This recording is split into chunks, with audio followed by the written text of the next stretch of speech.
कि हम स्कूल में वो कर रहे हैं टॉपिक एवोल्यूशन कर रहे हैं, और मैं ज़रा कंफ्यूज थी कि क्या हम मानते हैं या नहीं मानते हैं। किस चीज़ को? एवोल्यूशन को। एवोल्यूशन को तो हम मानते हैं, लेकिन उस थ्योरी को नहीं मानते जो डार्विन ने पेश की गई है। डार्विन की थ्योरी को कर रहे हो जी। वो तो कहता है ना तुम पहले कीड़ा था, फिर ये बना, फिर वो बना, वो बना।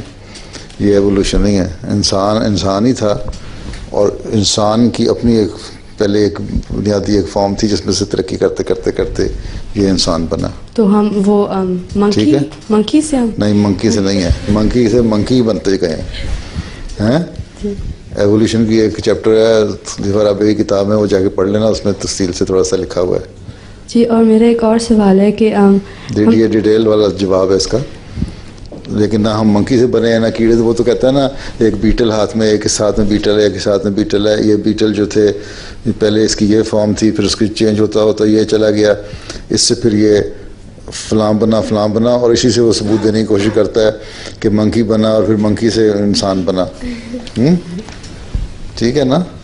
डार्विन तो इस तरह चलता है ना, एक छोटे से कीड़े बीटल को लेकर उसके ऊपर बड़ी आजकल आ रहे हैं, इससे मजमून नहीं, गलत है।